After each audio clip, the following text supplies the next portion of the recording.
Já que eu dou a abertura aqui, bom.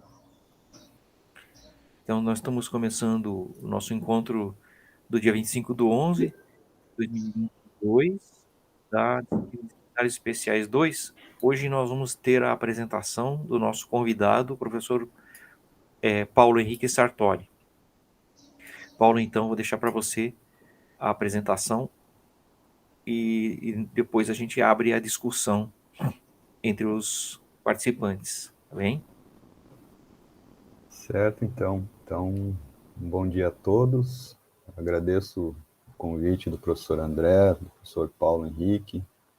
Agradeço aí a presença da Paula, né, por esse momento, assim, da gente conversar um pouquinho sobre a experimentação e o seu entrelaçamento, né, com a história da ciência.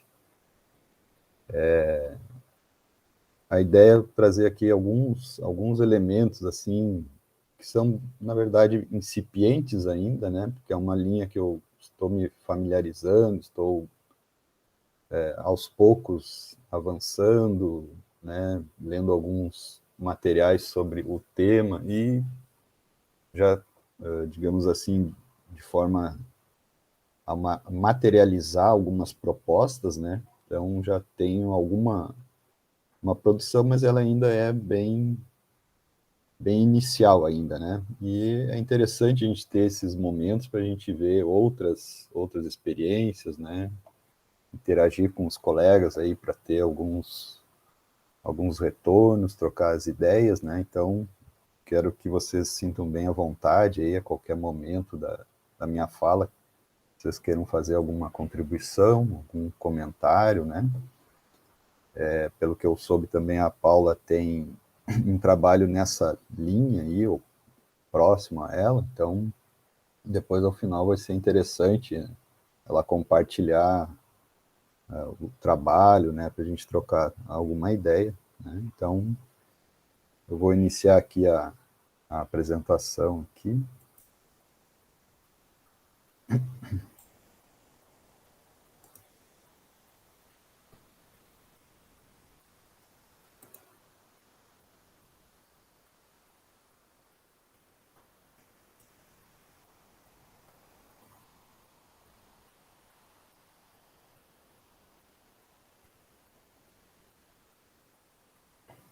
Está aparecendo bem a apresentação para vocês? Sim, a parte bem. Certo. Tudo certo.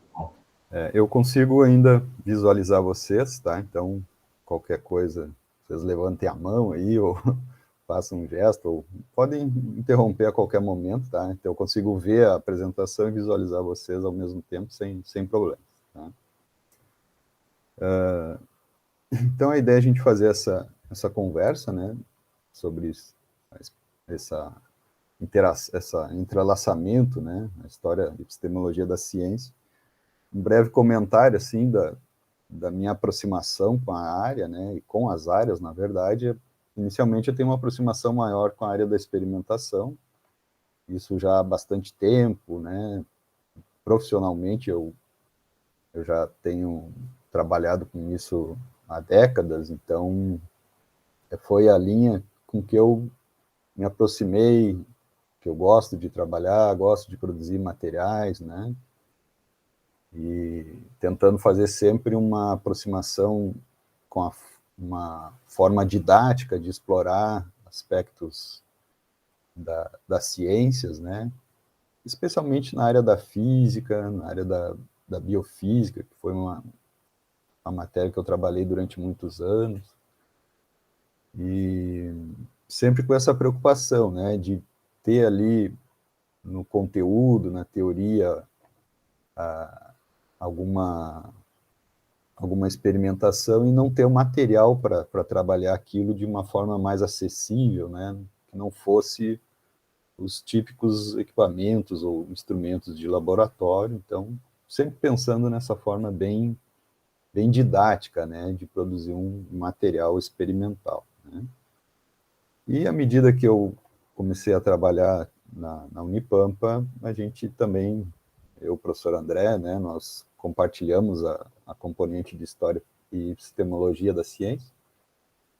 Tem sido uma boa divisão que a gente faz, né? O professor André tem uma vasta experiência na área da química, eu me aproximo um pouco mais da área da física, e aí a gente faz uma boa, né, repartição da componente, assim, para dar diferentes perspectivas dentro dessas duas grandes áreas, né?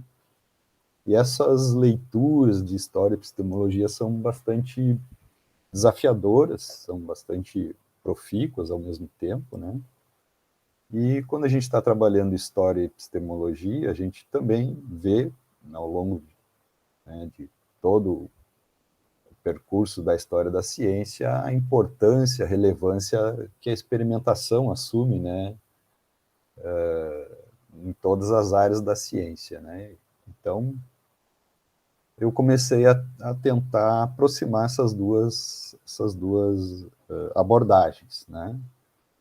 E aí é o que a gente vai começar a falar, e eu quase sempre trago essa frase, assim, bem sucinta, né, do Paracelsus, né, que ciência é experiência, né, uma equivalência ali que reflete um pouco da minha perspectiva, né, ou seja, a experimentação, ela é extremamente forte na ciência, né, ela tem um papel fundamental que já foi estudado de acordo com algumas perspectivas epistemológicas, né, mas resumidamente eu encaro assim, né, como a prática experimental de grande valor, né, para contribuição na construção do próprio conhecimento científico, né? Então a gente tem essa perspectiva, né? Eu costumo também fazer uma, uma breve sondagem, né, nessas conversas que a gente tem abordando o tema da experimentação, colocando assim para que os participantes reflitam um pouco, né, de como foi o processo de experimentação durante o seu ensino básico, né, desde o ensino fundamental, no ensino médio, quantas vezes a gente foi a um laboratório, ou quantas vezes o professor de ciências, ou de química, biologia, mesmo em sala de aula, nos proporcionaram momentos de experimentação, né, de uso de um material prático, né? E quando eu proponho essas questões, em geral, as respostas não têm sido muito diferentes, com algumas exceções, né, dependendo muito de onde a pessoa estudou, né, tem exceções, certamente, mas em quase todas as ocasiões a gente percebe que as respostas são bastante próximas entre si, né, e revelam uma realidade que, né, para quem gosta de trabalhar com experimentação, não é uma realidade boa, né? A gente não tem muitos experimentos durante o ensino básico, né? As poucas vezes que, em geral, a gente frequenta um laboratório de ciências, são feitas observações bastante, assim, quase que para cumprir um roteiro, para cumprir ali alguma coisa que já está meio pronta, mas sem um aprofundamento, sem uma exploração, né, daquele experimento, né? O que seria, digamos, já uma etapa, né, que a gente sempre percebe assim, que mesmo quem trabalha com experimentação, se vai seguir algo pronto, um roteiro, já já é alguma coisa boa, né? Tem uma frase do Rubem Alves que diz assim: eu estudei, passei a minha vida escolar estudando taxonomias botânicas, né, tentando decorar as várias classificações, né? E ele, refletindo sobre isso, diz: poxa, nunca um professor me levou no Jardim Botânico. Ele provavelmente morava perto do Jardim Botânico, né? Imagine a riqueza de plantas que há nesse lugar, assim, e me apresentou: ó, isso aqui é uma pitangueira, né? Então, essa frase do Rubem Alves nos faz refletir a respeito disso, né? Uma experimentação, às vezes, por mais singela que ela possa parecer, uma observação singela, né? Ela pode trazer uma riqueza de elementos, né, a serem explorados, possibilidades de fazer pequenas investigações, né? E eu acho que esse é o ponto central, assim, né? Quando a gente trabalha com experimentação, a gente já tem aquelas experimentações que são mais conhecidas, mais tradicionais, aquelas que são um pouco mais abertas, que permitem um estabelecimento de hipóteses, de investigações, né? Que vão fugir daqueles roteiros muito amarrados. Mesmo assim, a gente ainda percebe que elas são restritas, né? De modo geral, são bastante restritas, né? São pouco realizadas, e aí a gente poderia passar uma outra manhã inteira, assim, tentando achar justificativas para isso, né? A gente sabe que um professor que opta pela prática, ele tem um trabalho redobrado, né? Quem já passou ou passa por essa situação sabe que há a preparação prévia do experimento, as testagens, né? O que você vai propor ao aluno, os objetivos, daí você monta o material, faz a prática, depois tem o pós-experimento, né? Para uma rotina de uma instituição escolar, a gente sabe que isso é bastante complicado, o professor quase não tem tempo, né? Ele sai de um período de aula, entra em outra imediatamente, né? Então, às vezes está lá no recreio, está lá meio chega um pouco antes na escola, carregando uma caixa com coisas que ele mesmo às vezes tem que comprar, porque a escola não tem, né? Então a gente poderia pensar assim, em inúmeras dificuldades, empecilhos para quem opta, né, pela prática de sala de aula. Não é à toa que muitos, então, acabam, pelas dificuldades e obstáculos inerentes, né, a quem quer fazer uma experimentação, aí gradualmente adotando, né, o giz, hoje não é mais giz, né, a caneta e o quadro branco, o livro, né, como centrais na sua atividade, né, e isso é uma pena, assim, do ponto de vista da, da abrangência, né, que a experimentação permite, né.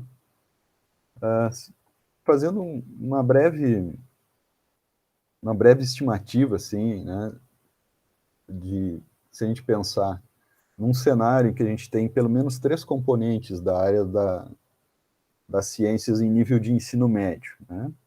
3 componentes específicas, elas se separam lá, né, do ensino fundamental, onde a gente chama só de ciências, né?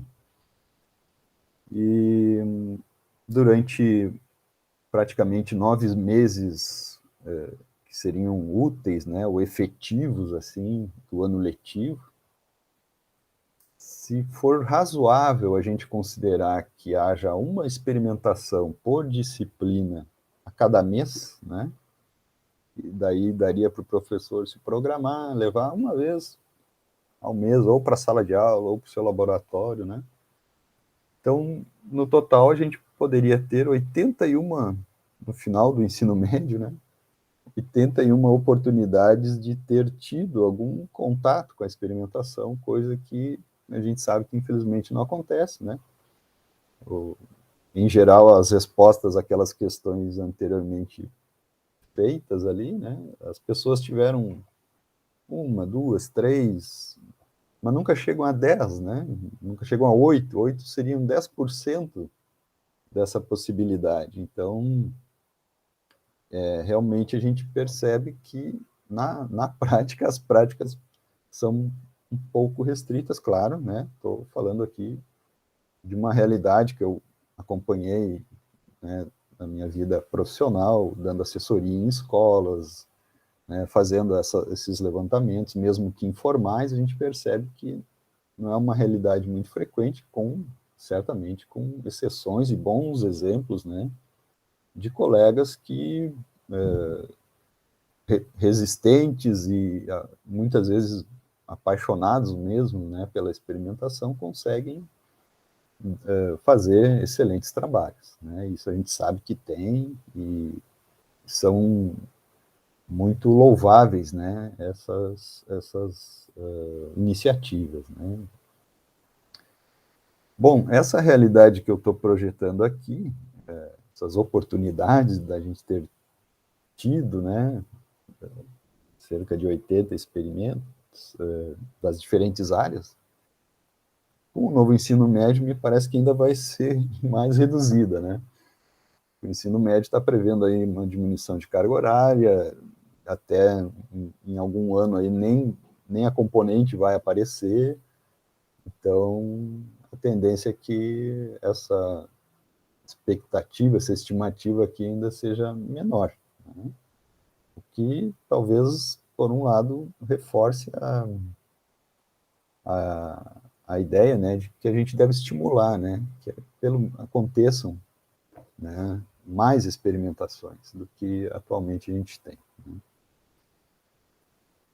Bom, e aí nessas reflexões, assim, a gente fica se perguntando, né, dos vários tipos de experimentação que a gente tem, quais dessas experimentações seriam mais apropriadas para desenvolver algumas competências, algumas habilidades, né, que hoje em dia a gente estuda e gostaria de que a gente, os docentes, né, pudessem levar para a sala de aula. E desses vários tipos, muitas vezes a gente pensa assim, mas esse experimento não vai levar, não vai conduzir a uma condução, ele é meramente ilustrativo, ele é meramente demonstrativo. Esse aqui é um experimento que tem um caráter mais de chamar atenção, né? Então, a grande maioria das críticas, por assim dizer, né, que em geral a literatura nessa área tem trazido para esses tipos de experimentos mais tradicionais, também me parecem, às vezes, ter um impacto negativo, né? Porque o professor, às vezes, não está aprofundado a ponto de, assim, bom, já que tem tanta crítica e eu faço só demonstração, né, eu acabo também não seguindo adiante, né? Acabo desistindo de fazer, porque as críticas, de fato, são bem contundentes, né? E essas críticas, elas estão geralmente direcionadas ao modo, né, como a gente conduz esses experimentos. Eu costumo dizer que mesmo esses experimentos mais tradicionais, eles têm grande potencial, né? Nós temos que tentar mudar a capacidade que a gente tem de explorar esses experimentos, mesmo sendo tradicionais, né? Eles têm uma riqueza ali que a gente pode aproveitar e acabar tornando um experimento mesmo demonstrativo, ilustrativo, num experimento, então, investigativo, problematizador, que são aqueles experimentos que a gente gostaria que fosse, né, a maioria dos experimentos que a gente produzisse em sala de aula. Então, quando a gente olha a variedade de experimentos, a gente fica tentando perguntar quais os tipos, né, de experimentos que a gente tem disponíveis. E a minha perspectiva atual é que a gente pense assim no objetivo, em geral, que a gente tem para a sala de aula, né? Então, se eu estou mais interessado em cativar, né, o aluno para gostar de ciências, talvez um experimento do tipo show, né, especialmente nas séries mais iniciais ali, ele seja bem propício, né? Porque talvez tenha esse caráter mais cativante, né? Aquela coisa que é próxima a um encantamento, né? Esse encantamento eu também vejo como necessário, né? Em geral, a gente está muito preocupado, né, na moderna concepção, né, da experimentação em resolver problemas, e o aluno acha que tudo é resolver problemas. E aí, bom, mas eventualmente é bom que ele se interesse, que ele fique curioso, né? como que isso aconteceu, né? Eu faço algo ali que talvez desperte a atenção, desperte a curiosidade dele, né? Motive ele a querer saber mais, né? Então, tem experimentos que têm essa característica, eles já são, já têm atributos, como eu costumo dizer, para despertar um determinado ponto lá com o aluno, né? Então, é isso que eu quero dizer. Qual é o meu objetivo com aquele experimento de sala de aula? Se eu desejo que ele compreenda melhor os mecanismos pelos quais a ciência constrói um conhecimento, aí talvez eu tenha que pensar em outro tipo de experimentação, uma atividade mais problematizadora, uma atividade mais investigativa, é o tipo de experimento que vai cair bem com esse meu objetivo, né? Um experimento em que ele perceba os meandros, as dificuldades de se fazer ciência experimental, aí talvez eu adote um experimento histórico, né? E que eu incorpore lá uma época, né? E perceba o contexto e a cultura da época, os materiais disponíveis por aqueles cientistas para chegar a um determinado conhecimento, né? Ou mesmo para tentar elaborar um aparelho que desse conta de uma investigação que eles estavam levando. Então, um experimento histórico vai cair muito bem para esse objetivo, né? Então, no fundo, a gente tem um panorama, né, relacionado a esses diferentes tipos de experimento, de atributos que eu relaciono, né, com esses diferentes tipos de experimentos. O tradicional mão na massa, que a gente chama hands-on, que é um atributo bem importante, né, mas que a pesquisa mostrou que os alunos acabavam fazendo experimentos só por fazer, né? Tinha uma atividade ali, mas essa atividade não era uma atividade reflexiva, então se procurou um outro, né, agregar um atributo que aqui os termos estão todos, né, no estrangeiro, no inglês, minds-on, ou seja, o aluno não pode só fazer o mão na massa, mas ele tem que incorporar ali uma reflexão em cima, né? Tem que colocar a mente sobre, né? Mas às vezes o professor propõe algo que não tem não encontra, né, no aluno uma acolhida, né? Então, o quanto esse experimento é capaz de promover um engajamento, né? O quanto ele é capaz de provocar o Herz, o coração, né? A emoção, trazer a emoção, né, na experimentação.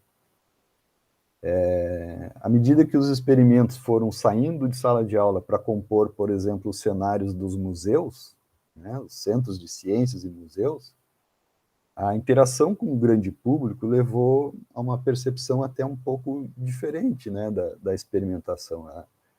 Quanto as pessoas poderiam, por exemplo, socializar o conhecimento em torno do experimento. Aí surge o atributo do social on, né?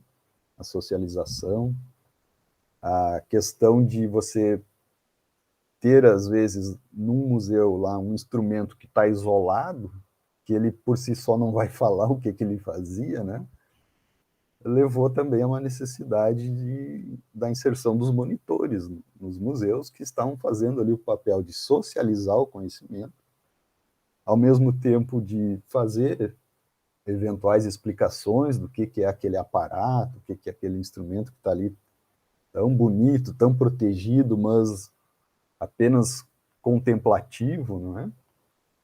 E então o monitor acabou exercendo esses atributos de socializar, explicar, e essas coisas foram evoluindo e foi se percebendo que, bom, o próprio monitor pode ser um questionador, né? Pode provocar no visitante, assim como o docente pode provocar no seu aluno, no momento da experimentação, questionamentos, e esses questionamentos podem ir levando à condução da experimentação, né? Problematizar as questões que cercam, né, aquele experimento. Então, esses atributos todos eles são relevantes, né? Se a gente olhar assim o amplo espectro, né, de possibilidades que um experimento tem, né? Então, a partir dos diferentes tipos de experimentação e desses atributos, né, eu tentei fazer uma espécie de entrelaçamento bem pragmático desses atributos com os tipos de experimentação e fui criando ali alguns graus de afinidade para ver assim, bom, o que cada tipo de experimento favorece, né? Quais os atributos são favorecidos por diferentes tipos de experimentação, né? Então, esse quadro aqui, de certa forma, dá um panorama, que é um panorama que não tem aí por base, não é uma investigação de grupos, eu não lancei ainda assim, né? Tem uma ideia que já está há vários anos de eu lançar assim, para um grupo maior, ver as suas percepções em relação a isso, e aí ter talvez um panorama, né, que é com base numa percepção maior, né? Essa aqui é uma percepção muito individual, né, minha, baseado numa experiência muito particular, muito pessoal, mas como exercício, né, de tentar linkar os tipos de atributos aos diferentes experimentos. Então, esse panorama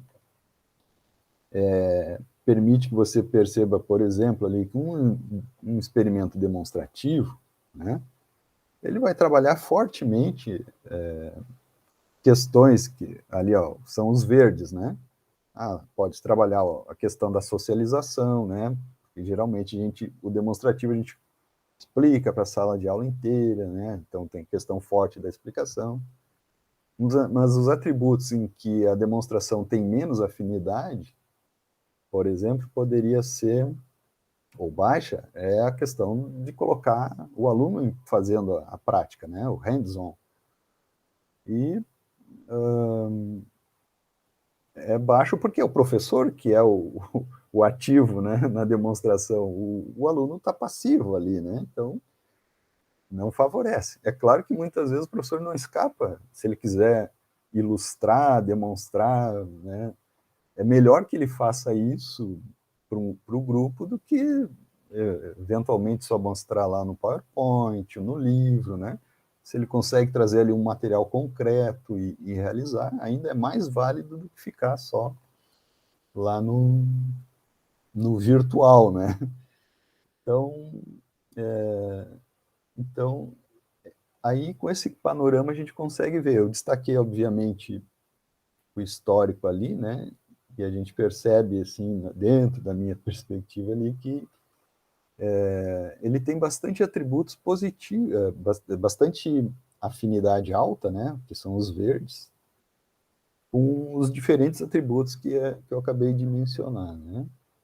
Então, o experimento histórico, ele tem bastante potencial em diferentes atributos, né? Eu não consigo enxergar no experimento histórico uma relação baixa, uma afinidade baixa com aqueles diferentes atributos ali da experimentação. Então, ele tem um potencial bem elevado, né? Aqui uma tabela alternativa, né? Só transformando as cores em números, né? Para a gente ter digamos, um índice, né? E o experimento histórico ficaria ali com um índice 2,7.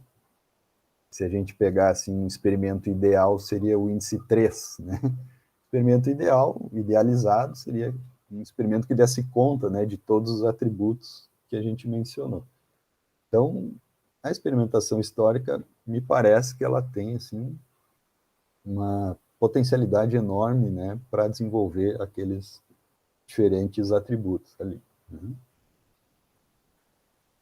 Bom, agora, comentando, assim, um pouquinho a respeito de como a gente trabalha isso em sala de aula, né? Essa sempre é a preocupação maior, né? Como que a gente vai levar, né? Se só a experimentação já dá um trabalho, né? Uma experimentação linkada com os aspectos históricos, certamente vai exigir mais ainda do professor. Não é fácil trabalhar com história da ciência, por exemplo, em sala de aula, tentando fugir, né, daquelas coisas que são muito pontuais, episódicas ali de constar no livro, curiosidades, a biografia do autor. Em geral, esse é o panorama que a gente encontra, né, nos livros didáticos. Então, perspectivas de atuação a gente teria, assim, para inserir, de fato, né, de um modo mais prático, aspectos da história da ciência, da natureza da ciência. Então, essa é uma preocupação que, como docente, né, a gente tá sempre com ela em mente, né?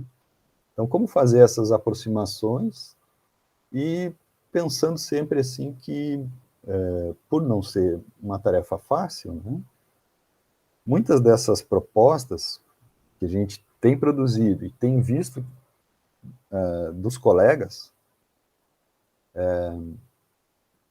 elas certamente, às vezes, extrapolam a condição do professor fazer algo semelhante em sala de aula, em função de que demandam um tempo, às vezes, que o professor não vai ter, né? Então, isso é talvez uma coisa que a gente tem que começar a refletir, no sentido de trazer algumas atividades que possam ser executáveis, sejam viáveis, né, na rotina escolar.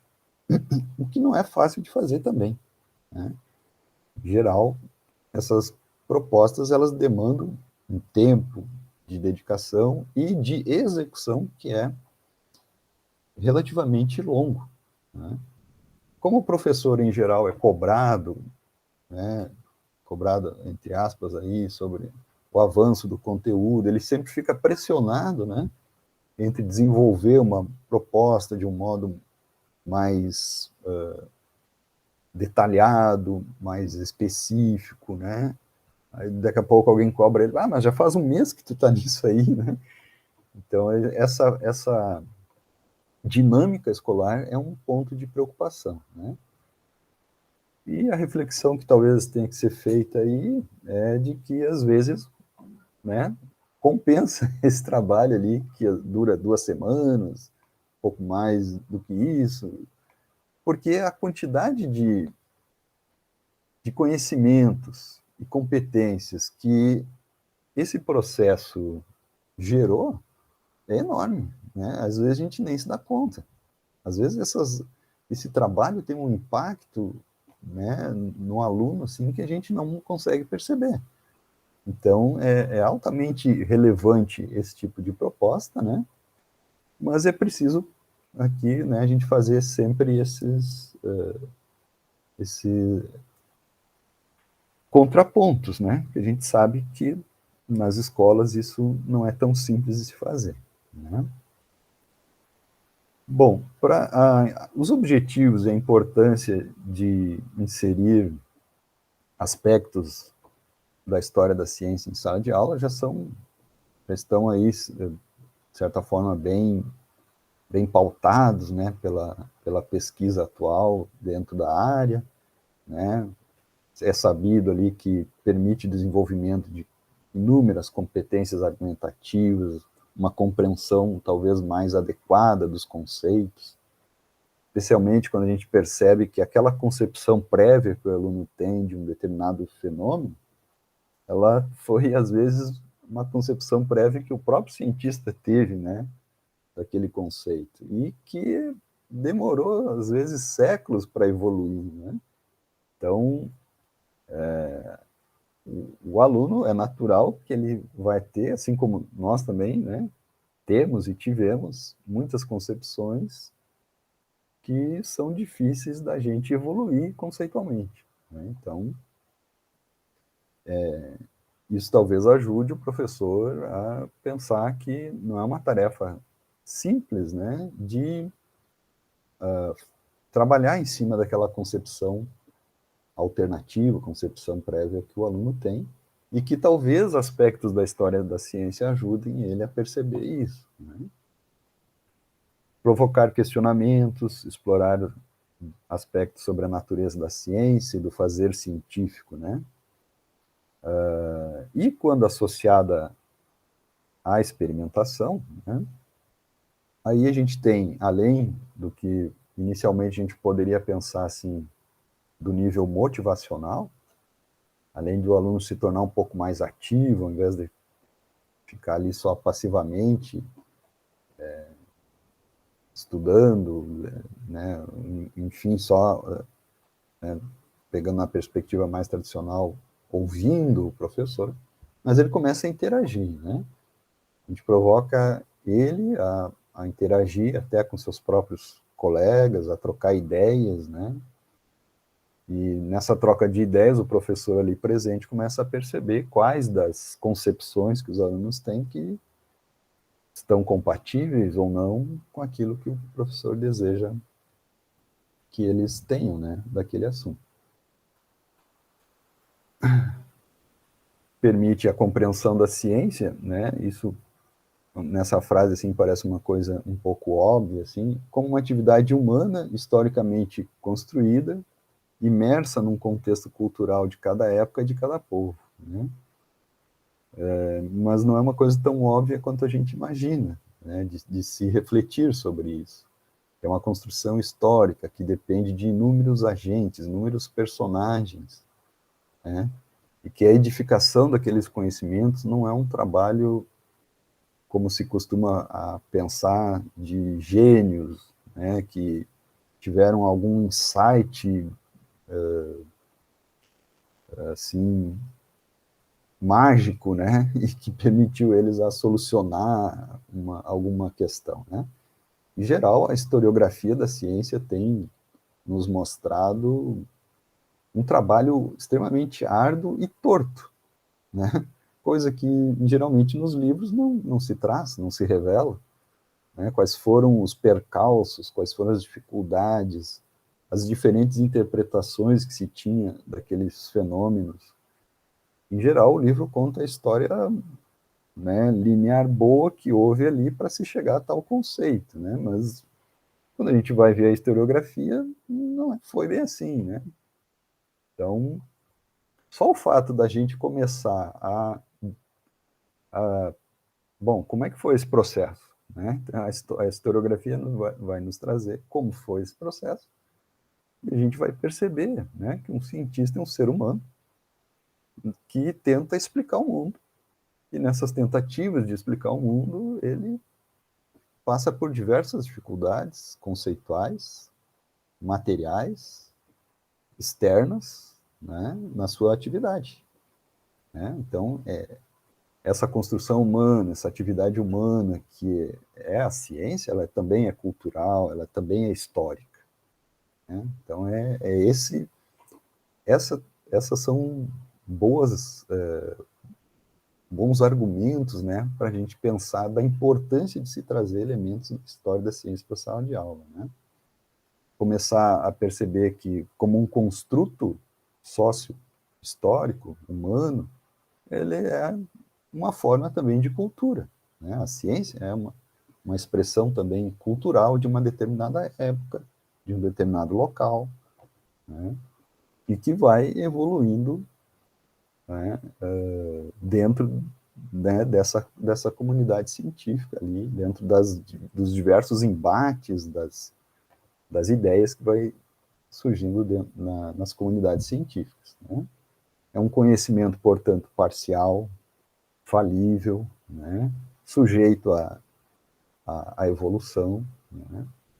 Então, isso quebra, né, com aquela perspectiva bem tradicional que, em geral, se tem, né, tanto da mídia, né, das grandes mídias, né, de filmes, de cinema, assim, de que as coisas são... Você vê um cara com os cabelos espetados dentro de um laboratório, que ele, em 2 dias, resolve lá, né? Não passa essa imagem, né, forte, assim, da fora da escola, influencia muito no pensar dos nossos alunos, né? Então, a gente acaba problematizando essas questões quando introduz aspectos relevantes da história da ciência, né, de alguma forma.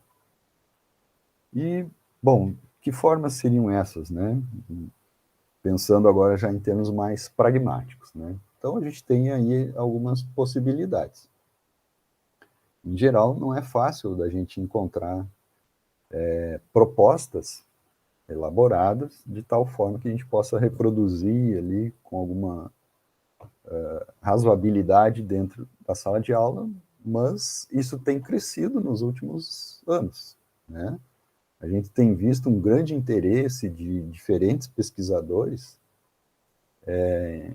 pesquisar, desenvolver e implementar ideias de sala de aula, né? Às vezes um pouco mais extensas, às vezes um pouco mais curtas, mas que tem essa preocupação, né, de levar para a sala de aula uma outra forma de se trabalhar com história da ciência. Então, a gente pode ter, por exemplo, trabalhar com um episódio que seja polêmico, né? Em geral, isso rende boas discussões lá em sala de aula, né? Episódios até isolados, que não necessariamente tenham gerado uma discussão mais forte, um embate mais forte de ideias. Hoje em dia, também cresceu muito a facilidade de acesso que a gente tem a materiais históricos, né? Especialmente fontes primárias, fontes secundárias de qualidade e confiáveis, né? Que até um tempo atrás eram muito difíceis, né? Hoje os próprios museus, centros de ciência, grupos de pesquisa estão abrindo seus acervos e disponibilizando materiais históricos de extrema qualidade que a gente pode aproveitar. Então, isso tem se ampliado bastante e a gente está aí agora diante de um universo bem amplo, assim, visual, textual, né? De certa forma, assim, tendo a garantia de que é um material que está respaldado por uma instituição de renome, né, uma instituição de pesquisa que tem ali o seu reconhecimento, né?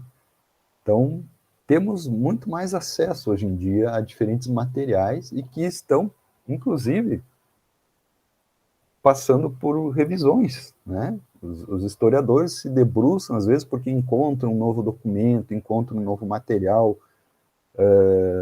Teve um material que foi traduzido de forma, às vezes, muito precipitada, muito equivocada, suprimindo alguns aspectos, né? E é o que se chegou até hoje, né? E nesse trabalho de historiador, de revisar ali e de ter mais acesso, né?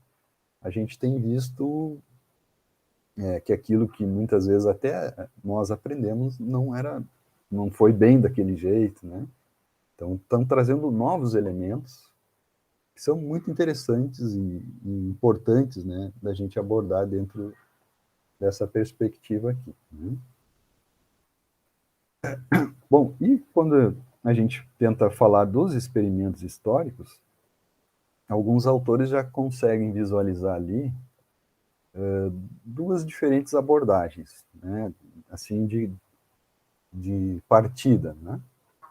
Uma que seria a gente tentar reproduzir o experimento histórico mais fidedigno possível, né? Isso, recentemente, passei por essa experiência vivencial, né, junto com o meu orientando de TCC, o Márcio Nascimento, e foi uma experiência extremamente vivencial para nós dois, muito, muito enriquecedora, né, em diversos aspectos.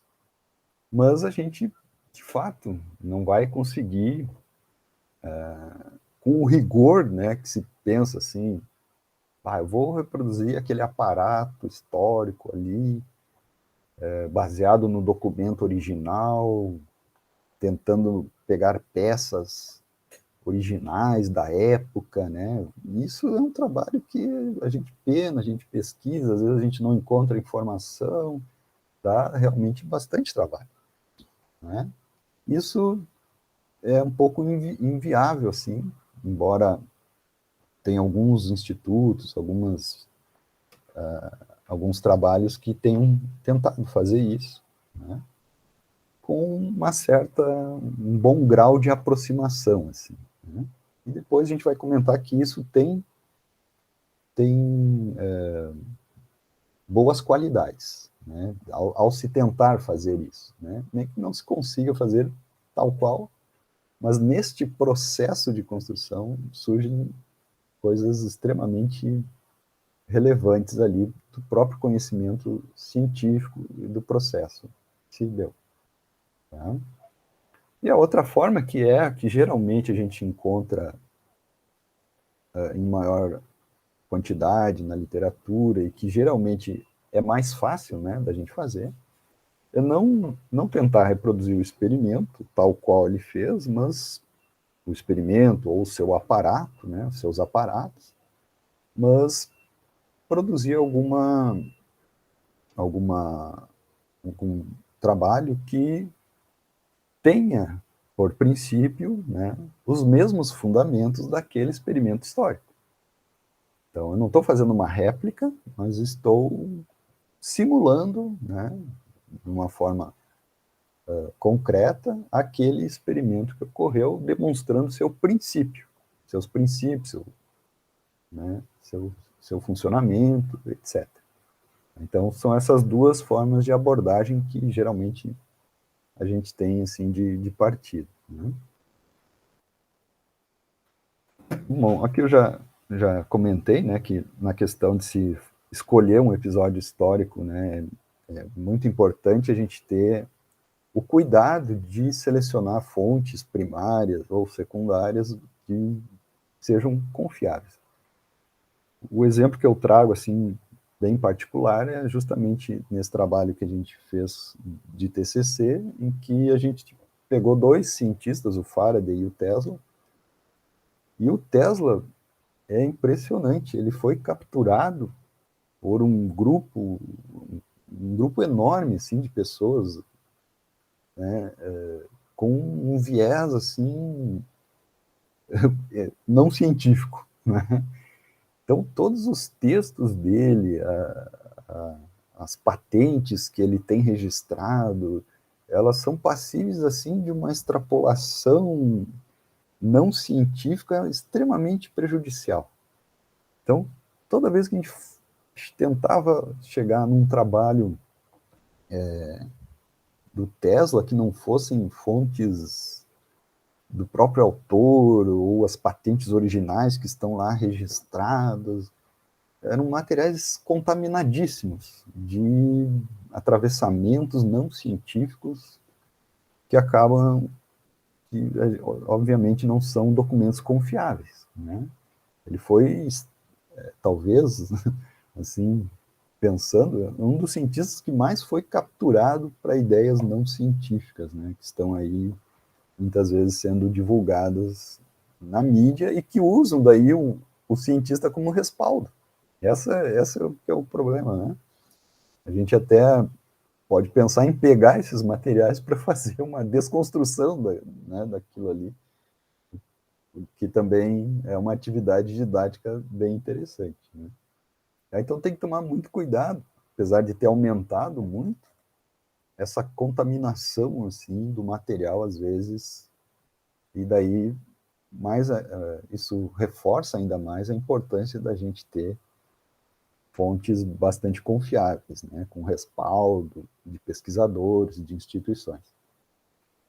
Né? Essa pesquisa histórica, ela, dentro da moderna perspectiva da historiografia, ela vai enfatizar coisas que antes eu comentei que ficam geralmente escondidas, né? As rupturas, as controvérsias, as influências externas ao trabalho que os cientistas sofrem, né?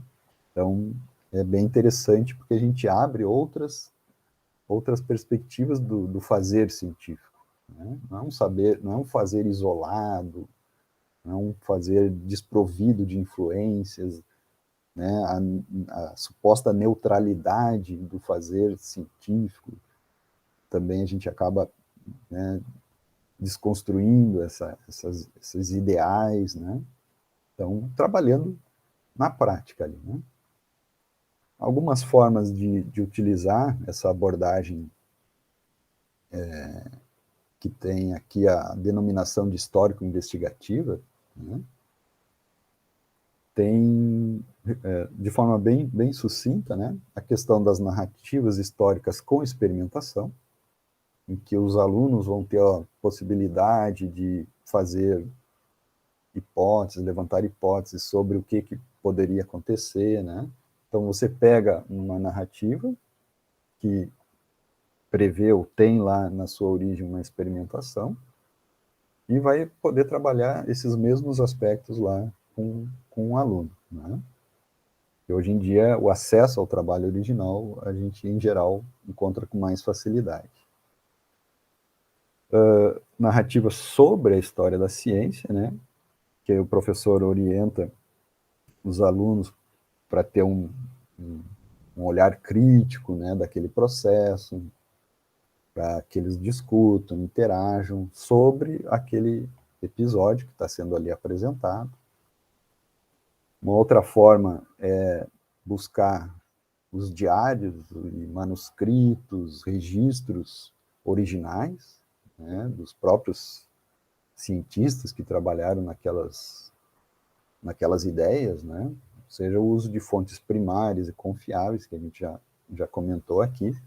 Um exemplo que a gente acabou utilizando foi o diário de notas do Faraday, que a gente encontra lá na Royal Institution, site lá da Royal Institution de Londres, né?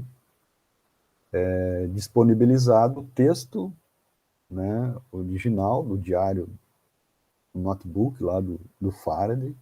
Então tá com a própria letra do cientista, né? Tá o esquema que ele mesmo desenhou, né? Do aparato. E aí do lado ali tem a tradução para inglês daquele texto, né? Porque às vezes a letra do cientista não é totalmente compreensível, mas enfim, é a tradução, né?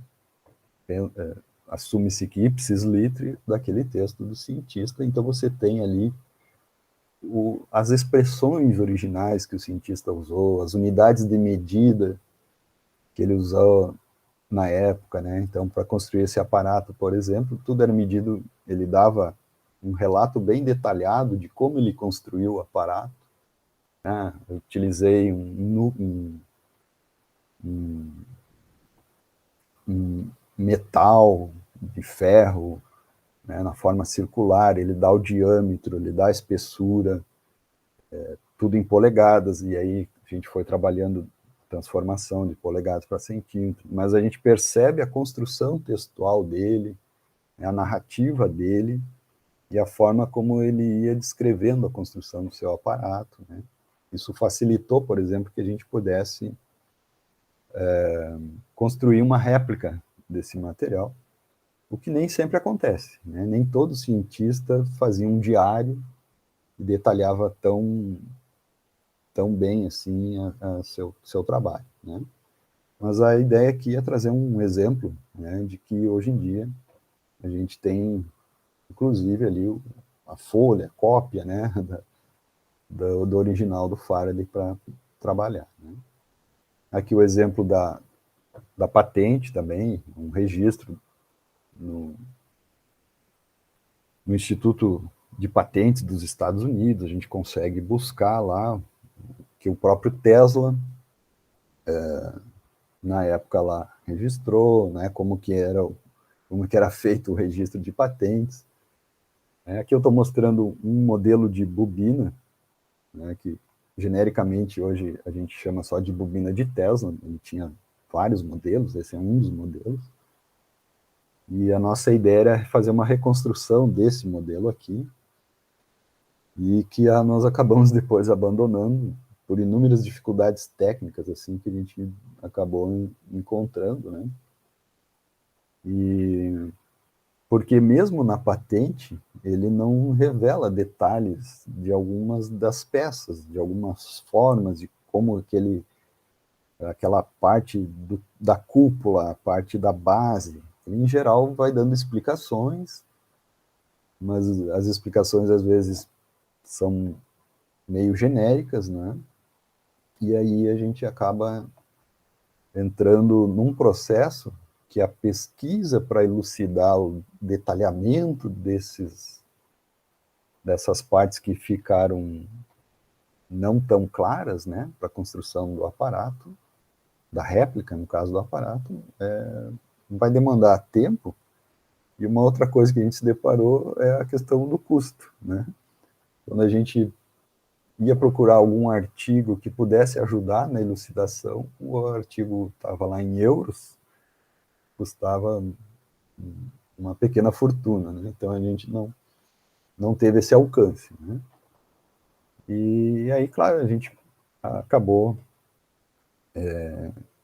trabalhando só alguns aspectos do texto mesmo, né? Aproveitamos parte do texto que a gente já tinha traduzido, interpretado, né? Porque às vezes uma tradução literal também não revela ali os aspectos técnicos de forma adequada. Isso é um exercício interessante assim, de se fazer. Então, a gente foi fazendo uma tradução mais própria, né, em função do conhecimento físico prévio que a gente tinha, né? Então, trabalhamos alguns aspectos dessa patente, mas em nível mais textual mesmo, né, do conteúdo textual dessa patente. E aí não fizemos a bobina e acabamos fazendo uma maquete a torre de Watercliff, que é uma torre também histórica lá que o Tesla construiu, em seguida depois destruíram ela, e a gente fez uma maquetezinha simplificada daquela torre, né? Um modelo didático ali para se trabalhar com os alunos.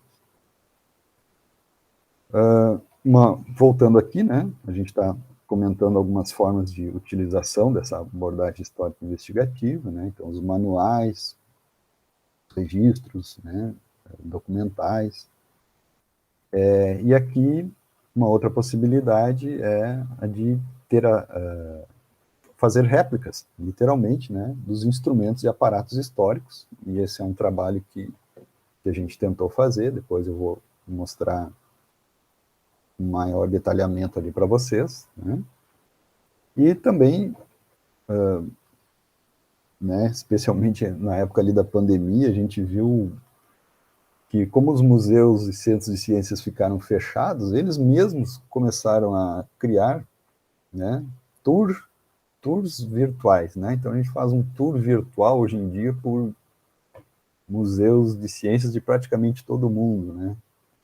Para quem não conhece, tem uma ferramenta do Google que se chama Culture and Arts, né? Google Culture and Arts, e ali a gente não só acessa museus de arte, mas museus de ciências de todo mundo, e esses museus se preocuparam em catalogar, eles já tinham, obviamente, um catálogo do seu acervo, mas de digitalizar, né, de fazer imagens que a gente consegue rotacionar, né, você pega lá um aparelho, você enxerga ele por baixo, por cima, né, você rotaciona ele, coisa que mesmo que eu vá visitar lá o lugar, eu não consigo fazer, né, então eles tiveram essa preocupação, e com isso nós tivemos um saldo positivo da abertura desses acervos, da disponibilidade desses materiais, né, para a gente poder explorar sua constituição, seu funcionamento, tentar reproduzir réplicas, né. Então aqui já vou trazendo dois exemplos que eu vou me concentrar aqui, já indo assim para a parte final aqui da minha fala, né? São exemplos práticos assim de desenvolvimento de materiais que podem produzir na prática a inserção, né, desses aspectos da história da ciência pelo viés da experimentação. Então, um exemplo que eu achei extremamente rico, né, na sua potencialidade é o da Fernanda Fomer, orientada pelo professor Elgin Loreto, que foi meu orientador também de mestrado e doutorado. E eu tive a oportunidade de participar aqui da banca da defesa dela, né, em que ela propõe um trabalho que tem como inspiração o livro Micrografia, né, de Robert Hooke, que é um ícone, esse trabalho hoje é um ícone da história da ciência, né, dos primeiros trabalhos em que um cientista traz de forma extremamente detalhada, com riqueza de ilustrações, né, um mundo que até então não tinha sido revelado, né, para a humanidade. Então, ele, nesse trabalho dele, a gente vê o quão um cientista, a partir, né, de um microscópio, né, que já tinha sido desenvolvido, inventado, e ele também trabalhou no seu microscópio, né, consegue mostrar, né, com primazia na sua época, elementos da sua própria curiosidade, né? No início ele não tinha nenhuma teoria subjacente para investigar alguma coisa. Ele não fazia perguntas, né? Ele era motivado pela sua curiosidade de, bom, eu tenho aqui um tecido, o que será que tem nesse tecido? E ele botava o tecido no microscópio. Ah, como é que será que é esse inseto? E ele botava o inseto. Ah, essa sujeira aqui, o que tem nessa sujeira? Então, ele estava fazendo a típica experimentação exploratória, né? Vendo ali o que o cercava, quais os elementos que constituíam. Vários outros cientistas na época começaram a fazer isso, né? Porque, de certa forma, eles estavam desvelando ali um mundo que até então era inobservável, né? O microscópio é um daqueles instrumentos paradigmáticos que rompe, né, com, com um conhecimento que até então estava limitado ao alcance da observação, né? Então, isso se amplifica, se amplia, assim como o telescópio também fez algo parecido, né? Então, foram instrumentos que nos ampliaram, né, as perspectivas, o alcance do nosso conhecimento. E ele fez isso de maneira magnífica, né? Há quem diga que os seus desenhos só são possíveis, por exemplo, de um detalhamento hoje em dia com recursos de microscopia eletrônica, tamanha riqueza do detalhamento que ele traz nas suas ilustrações, né? Mas esse foi o ponto de partida, né? Uma obra histórica super importante para a biologia, para a ciência como um todo, né? E a maneira como ela conduziu isso com os alunos foi a de, bom, na escola eles não teriam acesso ao microscópio, então eles já tinham um modo de adaptar lá, construir um pequeno microscópio rudimentar, né? Utilizando garrafa PET, cola e extraindo lentes de CDs, DVDs velhos, inutilizados, de sucata eletrônica, e os alunos mesmos confeccionaram esses dispositivos, né? Claro que sob orientação da Fernanda, né? Então, teve uma etapa ali de confecção do material e, e posteriormente da utilização desse material, né? Então, os alunos saíram, assim como Robert Hooke saiu, explorando o seu ambiente, e eles iam para o pátio da escola, e aquilo que lhes atraía atenção de observação, eles faziam as observações, né? Vejo que é é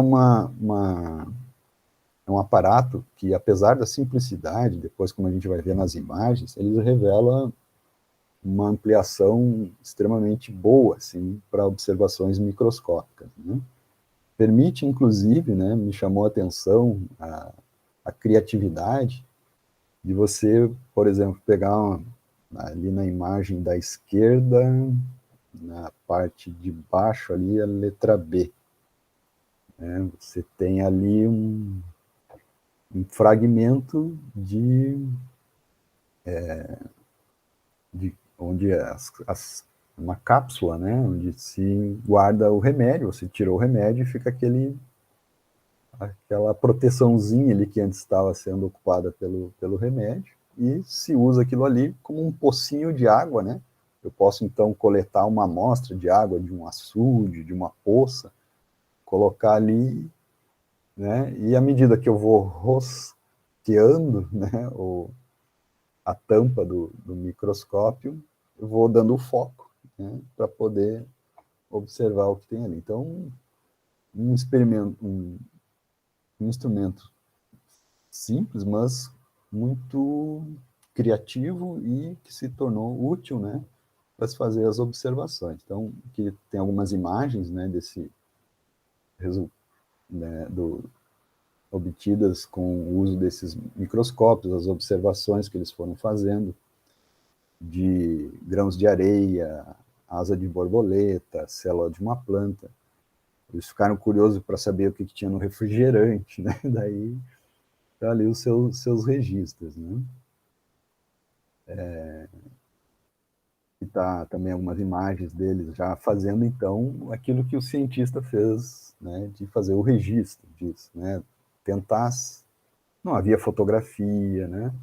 Não havia como fazer um registro tão fidedigno, a não ser o próprio desenho, né? Que hoje em dia a gente pensa assim, que fazer os alunos desenharem com a qualidade de recursos fotográficos que os próprios celulares têm, seria, talvez, uma atividade que não fizesse sentido. E aí é que é o ponto, né? Esse é um dos pontos que eu acho assim, que a gente tem que começar a refletir, que eu já acho o oposto. No momento que o aluno tira uma fotografia, ele não vai passar a perceber a riqueza de constituição, de elementos que tem a imagem. E a imagem é planificada, é bruta, tá ali, né?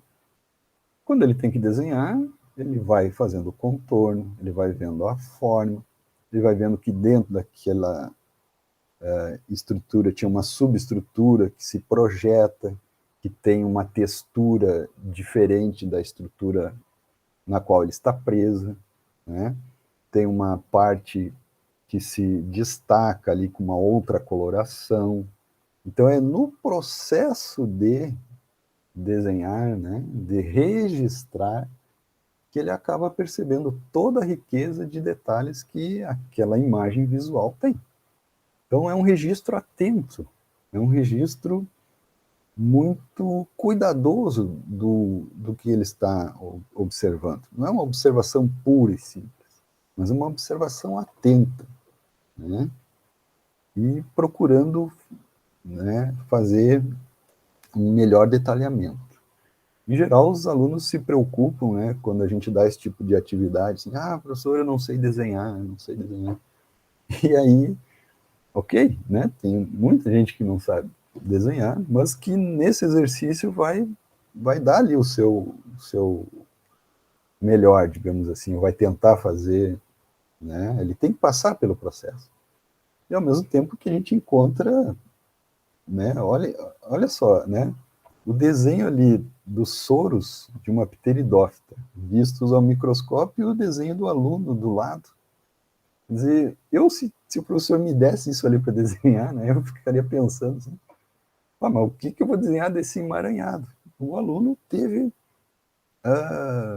paciência, percepção, e foi bem fidedigno ao que ele estava percebendo. Ele fez, né? O desenho da estrutura reprodutiva ali no lado direito, embaixo, né?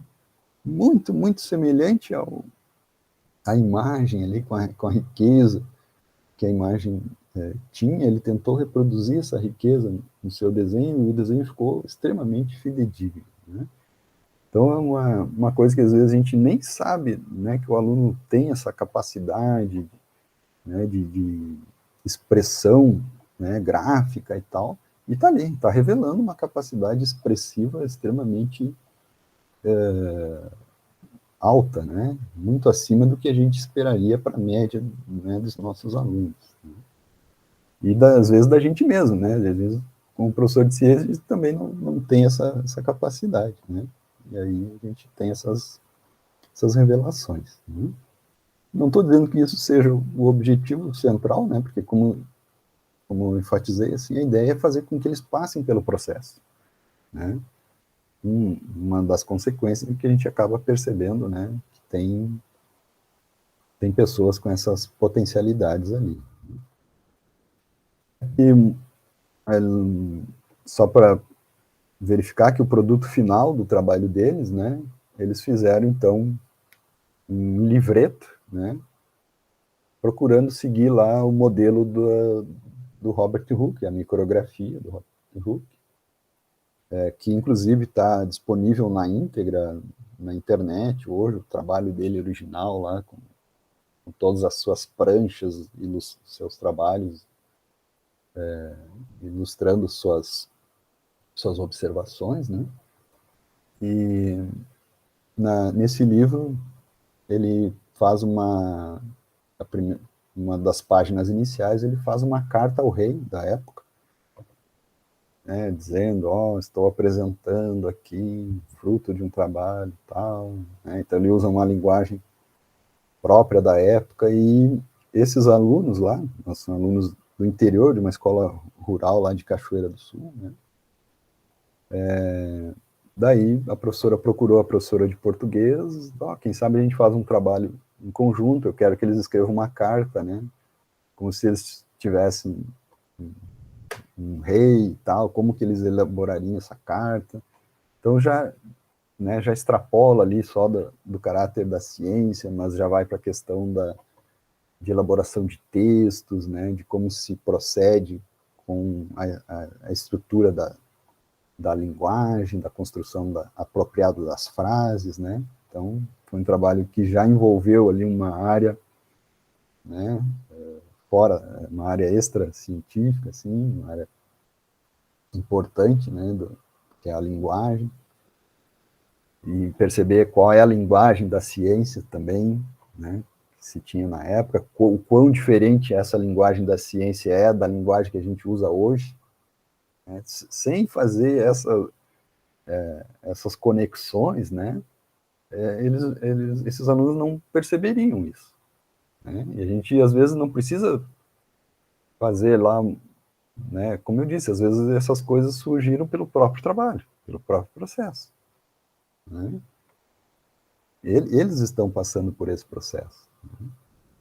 E começaram, então, a produzir seus desenhos, colocar ali, mandaram imprimir, ficou bem bacana, fizeram um lançamento, né, dos seus livretos para a comunidade, chamaram os pais ficaram bem entusiasmados, assim, com o que seus filhos conseguiram produzir, né, fazendo, né, com bastante dedicação, empenho, né, os seus registros ali, e também isso gerou uma publicação numa revista de impacto, né, na área da biologia, que está, inclusive, um artigo em inglês, e isso que é o interessante, né, que eu acho que nem eles esperavam que pudesse o trabalho render a ponto de que agora uma comunidade, alunos, né, de uma comunidade ali do interior de Cachoeira do Sul tenham, né, o seu trabalho sendo apreciado, né, até uma revista estrangeira, assim, né. Então, o alcance que isso tem, é nesse sentido, né, não estou querendo aqui dizer que as estrangeiras são melhores que as nossas, não é esse o ponto, só estou querendo dizer do alcance, né, da visibilidade que vai dar ao trabalho que esses alunos produziram. Né? Então, teve um impacto muito além daquilo que eles imaginaram. Né? E aqui, então, o TCC que eu orientei com o Márcio, né, onde a gente trabalhou em cima de dois cientistas, o Faraday e o Tesla, e um resumo assim, do que a gente tentou fazer nesse trabalho. Trabalhamos pouco resumida a biografia desse cientista, para dar um contexto, e contexto também da época em que eles viveram, né? De cada um deles a gente escolheu 2 episódios históricos. No caso do Faraday foi o relato dele daquele experimento lá de indução eletromagnética. No caso do Tesla, a gente estava interessado no episódio da transmissão elétrica sem fio, né? Trabalhamos com os textos históricos do Faraday, foram os diários, e no caso do Tesla foi aquela patente, né, que mostrei para vocês. E na prática, então, construímos aparatos, né, réplicas de aparatos que eles utilizaram nos seus experimentos, naqueles episódios históricos, né? Então, o episódio histórico está acompanhado de réplicas daquilo que está ali relatado, né? Então, no caso do Michael Faraday, foi o anel bobina, o galvanômetro, a bateria, e do Tesla foi a torre de Watercliff. Bom, um pouquinho ali da parte teórica para tentar perceber o quão relevante é esse trabalho de produção de réplicas, né? Que esse método, inclusive, já é, de certa forma, reconhecido na literatura. Eles chamam de método de replicação, né, de experimentos históricos, e, como diz ali, ele torna possível entender a ciência como um trabalho prático que ocorre, em geral, né, dentro de laboratórios e que abrange as dificuldades que é fazer a experimentação, né, a percepção concreta de quais habilidades aquele cientista teria que ter para fazer aqueles aparatos. Não são habilidades, às vezes, imaginadas pela gente. A gente acabou descobrindo, por exemplo, que o Faraday não era, talvez não fosse ele mesmo quem construísse. Ele trabalhava na Royal Society e tinha uma oficina. E muito provavelmente, muitos dos materiais que ele produzia era uma encomenda para essa oficina que dava suporte, né? Então, essa habilidade ali, às vezes, de fazer um aro de metal, né, de ferro, isso ele talvez tenha encomendado para ele poder construir o restante do aparato. Então. Mas que habilidade é necessária, né, para fazer esse tipo de aparato? Então, a gente começa a perceber o que é preciso fazer, né? Que materiais a gente está lidando? Quais são as propriedades desses materiais que me permitem que sejam compatíveis com aquele fenômeno da indução? Talvez eu não possa usar qualquer material. Talvez nem ele pudesse usar qualquer material, né? É compatível com o fenômeno da indução você usar núcleo de ferro, né? Então, a gente começa a perceber que isso não era uma coisa clara para eles. Isso era uma coisa que eles estavam construindo. Até chegar nesse formato do anel, não foi uma coisa assim, bom, eu vou fazer um anel. Não escolheu a forma de anel de cara, né? E ele teve experimentos prévios que falharam muito antes da experiência que hoje, na história da ciência, a gente diz que é o marco, né, do fenômeno da indução eletromagnética. Então, ele não chegou ali assim, ó, vou fazer esse modelo de anel. Antes, ele falhou em várias outras formas, em vários outros procedimentos, né, que resultaram infrutíferos. Né? O que levou ele a escolher especificamente essa forma? O que levou ele a fazer 2 bobinas ao invés de uma contínua? Então, tudo a gente começa a perceber quando a gente está ali construindo o aparato. Essa é a riqueza que ele proporciona, né? Então, a gente consegue descobrir mais elementos, mais detalhes sobre as condições específicas da situação experimental que ele estava sujeito, né? Então, só tentando reproduzir esse dispositivo da maneira mais fidedigna que a gente conseguir, a gente começa a perceber o quanto de detalhes científicos, conceituais e técnicos estão envolvidos, né? Que às vezes eu acho muito curioso que quando as pessoas olham assim o anel ali, né, pronto, é um monte de barbante enrolado no anel. E é muito mais do que isso. Né? Então, essa percepção planificada, direta, superficial, ela é totalmente esmiuçada quando a gente vai tentar reproduzir esse material. Né? E essa é a riqueza de explorar esse tipo de material. A gente acaba descobrindo, né, coisas que e a gente se dá conta, né, que, bom, o Faraday não tinha um fio como a gente tem hoje, um fio elétrico encapado com... mesmo que a gente veja o fio bruto, assim, a gente pensa, é cobre, né, e tal, mas é um cobre revestido por um esmalte, porque um motor, uma bobina, você não faz, você tem que sobrepor um fio sobre outro. Se ele não tiver uma proteção, dá um curto-circuito. É um conceito básico, né, que a gente tem que perceber. E as pessoas às vezes não se dão conta. Quando olham um motor mesmo, há um monte de fio um em cima do outro. Como é que eles não deu um curto ali? Porque tem uma capa de proteção. Né? Se a gente pega uma lixa ali e remove, sai aquele esmalte ali que protege. É o isolante. E o Faraday não tinha isso.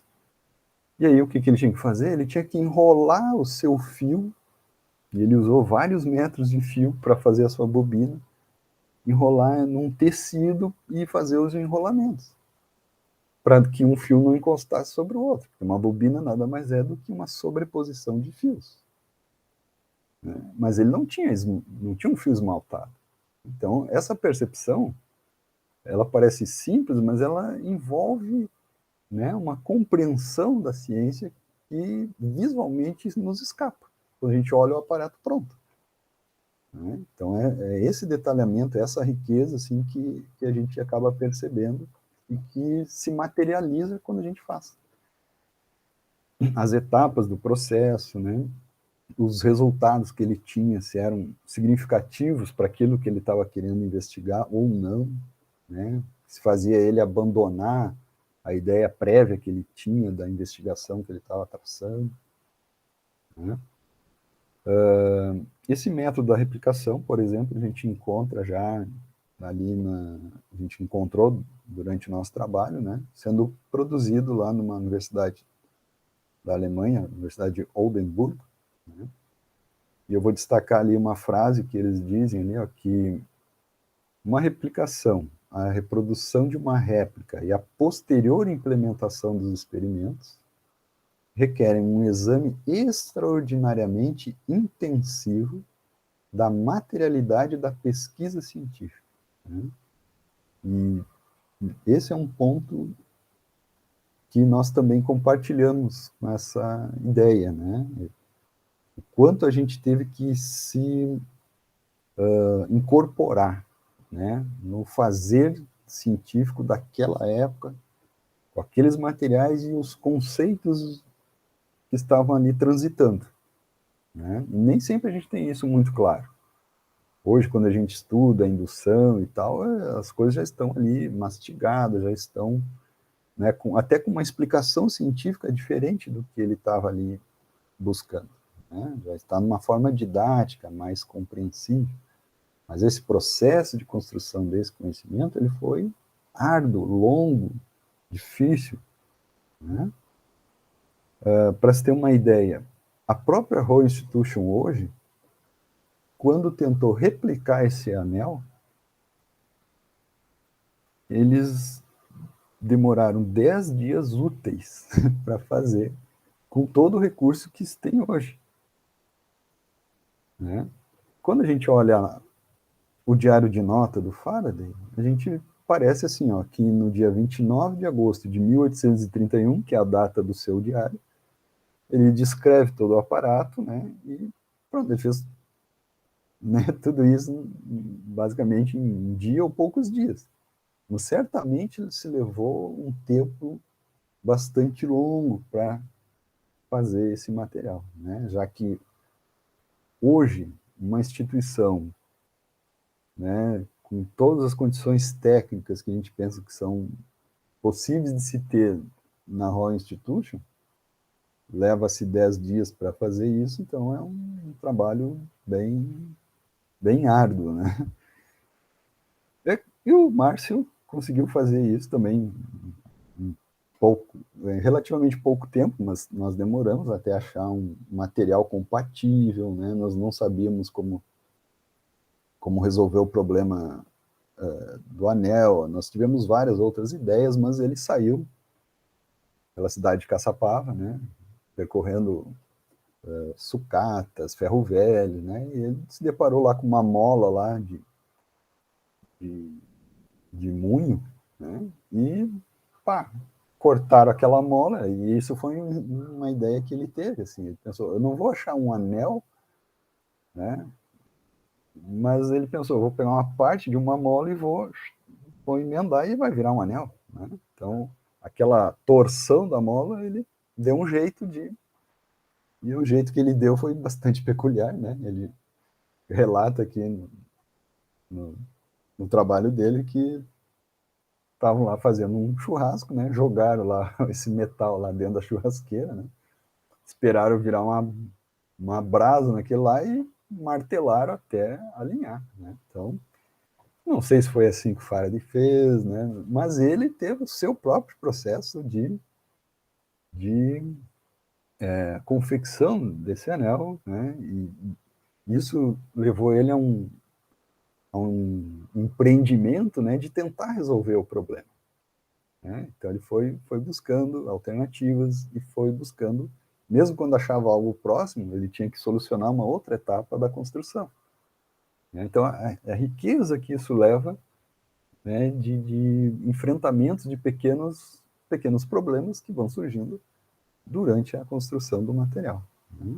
Então cada etapa era uma coisa interessante, nós íamos dando conta da dificuldade que é construir esse tipo de material, né, especialmente para aquela época, não tendo as condições técnicas e materiais que a gente tem hoje, né? Então a gente vê que é um trabalho realmente bastante árduo, né, e exitoso, né, ao final.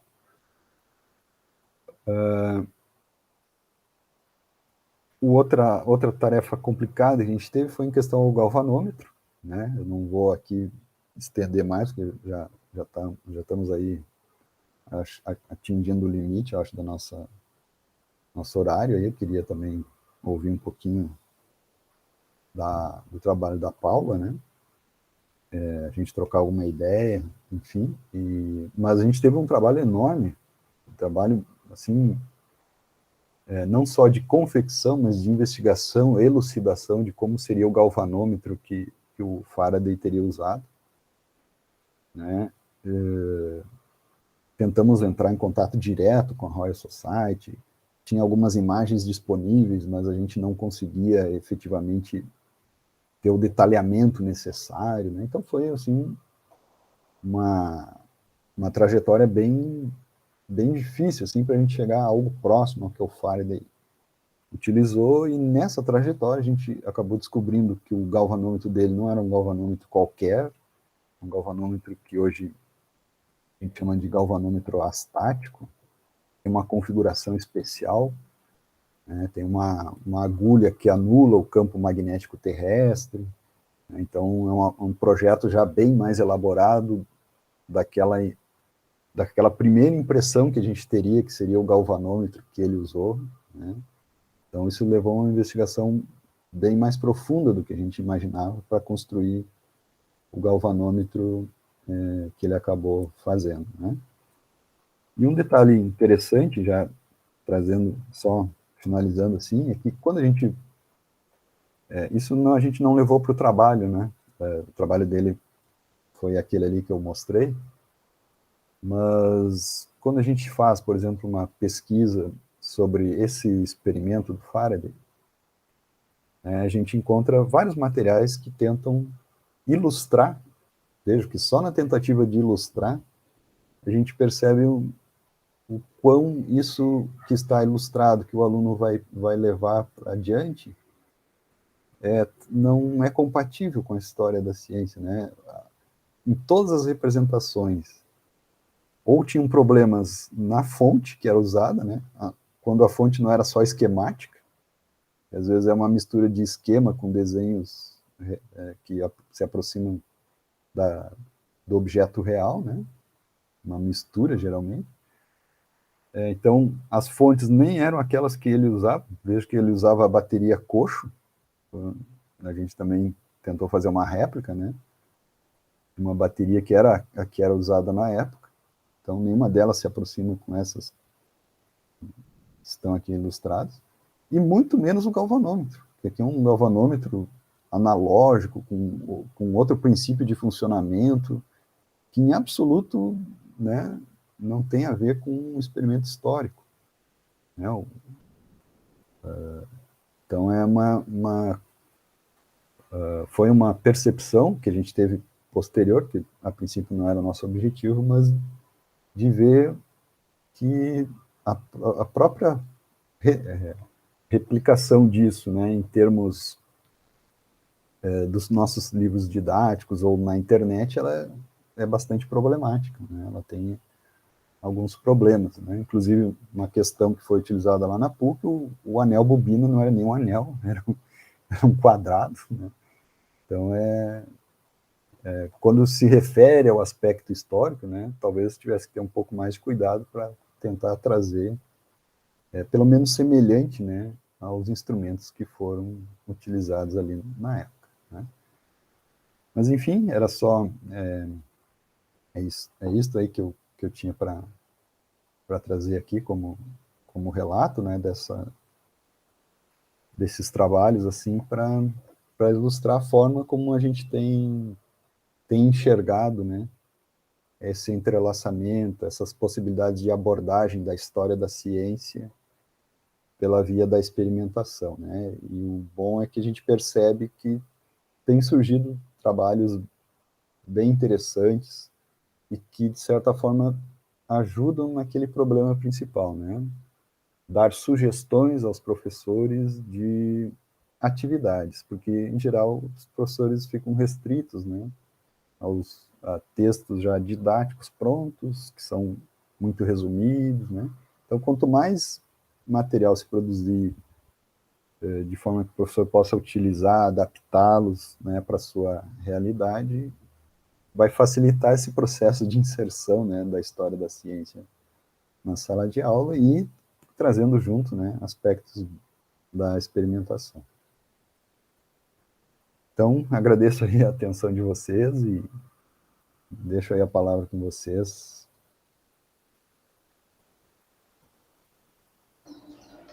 Tá perfeito, Paulo. Muito bem colocado. Paulo, você tem alguma questão, algum argumento para trazer? Fique à vontade.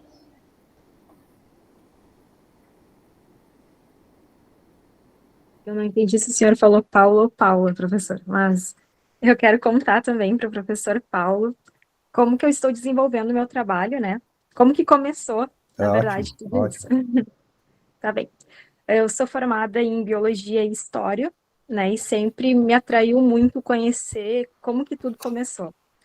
Então, eu já havia trabalhado anteriormente, eu moro em Bagé, e em Bagé nós temos um Instituto de Reprodução Vegetal. Então, eu fiz alguns experimentos, mas mais voltado para a parte de extratos, né, glicólicos em fitopatologia. Então, sempre gostei de trabalhar com sementes. Trabalhei anteriormente com feijão miúdo. E quando eu entrei no mestrado, a minha proposta inicial era experimentação. E a partir daí eu fui apresentada a Maturana, e a biologia do amor, a teoria da autopoiese, né? Então, eu queria trabalhar com elementos né, que pudessem ser reproduzidos e conheci na disciplina da História e Filosofia da Ciência a história da ciência. Então, resolvi unir todo o trabalho, né? Então, eu decidi trabalhar eu e minha orientadora, a professora Caroline, né? Nós decidimos trabalhar, então, com ervilhas. Então, a reconstrução do experimento histórico que eu venho desenvolvendo é esse trabalho, então, de Mendel, né, que é um conteúdo do 9º ano, tem habilidade na BNCC, e que, como o senhor falou, também é representado nos livros didáticos como representa o Mendel, né, o porquê dele trabalhar com ervilhas, mas essa parte histórica, né, muitas vezes ela não é abordada tal como foi. Então, conseguimos as sementes, né? Então, comecei a trabalhar com eles hereditariedade, o que que eles entendiam por isso. E daí surgiram inúmeras palavras. E nós montamos, então, uma nuvem de palavras a partir desse termo, o que que eles entendiam por esse termo. Começamos por aí. As concepções prévias, né? As concepções prévias, Uhum. exatamente. Posteriormente, nós fomos, então, apresentando aos poucos quem foi Mendel, né, todo essa a parte histórica também, né, dele, foi apresentado, e aí nós chegamos, então, nas ervilhas. Nós plantamos as ervilhas, né, e eles construíram um diário onde eles foram anotando todo o desenvolvimento das ervilhas, né, desde lá do dia que nós, então, plantamos, o crescimento dela, o desenvolvimento. Trabalhamos muito com parte artística também, professor. Eles desenham, né, como que teve o nascimento das flores, as vagens se formando. Nós fomos também para o laboratório, onde eles olharam as vagens, abriram as vagens, né? Tiveram essa parte prática também, né? Queriam olhar, desenharam, reproduziram, escreveram, né? Eles ficaram livres para escrever e desenhar como que eles queriam representar, então, todo esse desenvolvimento. Até que nós chegamos, então, na parte do cruzamento, né? Já vieram, então... Só que antes de chegarmos na parte do cruzamento, nós fomos identificar, então, né, quais seriam as partes femininas, masculinas da flor, se teve uma aula sobre isso, né, para que eles pudessem conhecer. E então nós realizarmos o cruzamento. Também tivemos alguns problemas, né, em função da temperatura aumentando, algumas ervilhas não resistiram a essa... As variáveis intervenientes, né, que a gente pensa ali, tá, vai, quando vê... Exatamente. As que estavam na estufa, né, já não resistiram muito a essas altas temperaturas, mas nós tínhamos plantadas também em vasos, né, também tivemos essas intempéries, mas para realizar, então, né, esse cruzamento, nós utilizamos alguns jogos didáticos de alguns trabalhos que já existem também, o bingo das ervilhas, né, de um trabalho que já existe, mas nós fizemos algumas atividades também para eles conhecerem o que é o vezão, vezinho, e localizar na própria cartelinha do bingo, para eles terem essas noções, essas ideias, né, para trabalhar justamente o quadro de Puné. E também o cruzamento em si, para realmente comprovar se realmente foi lá como o Mendel utilizou, ou se vamos ter uma variável diferente, né? O que aconteceu? E o que me estimulou também a pesquisar sobre a próprios experimentos em biologia foi porque na literatura encontrei muitos experimentos na área da física, na área da química e na área da biologia, São né? poucos. São poucos. Exatamente. Então, esse foi um dos pontos principais que eu vi uma potencialidade grande também para trabalhar, né? Com certeza. Com esse tipo de experimento. Com E certeza. estamos com os nossos desenhos, com as nossas ideias, né? Porque aí, eles ó, têm algum material. Estamos com as nossas ervilhas também em muito desenvolvimento. bacana. É excelente. Né? Quando você finalizar aí, se possível, assim, peço a gentileza de me encaminhar para a gente também incorporar, né, nessas nossas apresentações aí mais um exemplo aí muito bacana, e como você ressaltou, né, em geral a gente encontra muito mais trabalho na área da física, da química, e a biologia tá meio tá começando também como todo mundo, mas tem menos, né? E aí aumenta mais a relevância, né, desse tipo de trabalho. Assim. Muito bacana mesmo. Parabéns. Né? Muito legal o teu engajamento aí, e tá ficando um trabalho muito rico aí em possibilidades. Né? Exatamente. Eu vi que até um trabalho ali foi com a professora Lenira, né, Cepel. Ela foi da minha banca de qualificação também. Então, ela me trouxe mais conhecimento sobre a transposição didática, né? Então, eu tenho um capítulo na dissertação falando sobre a transposição didática também, né, como inserir né, durante esse experimento. E ontem, inclusive, eu estava apresentando em Santa Maria tinha um evento sobre terceiro ciência, né, em ação, previsto lá pelo programa de Educação em Ciências, e a professora Lenira estava comigo me ouvindo falar sobre reconstrução de experimento histórico. eu fui contar como que eu estou desenvolvendo esse trabalho. Que legal, que legal.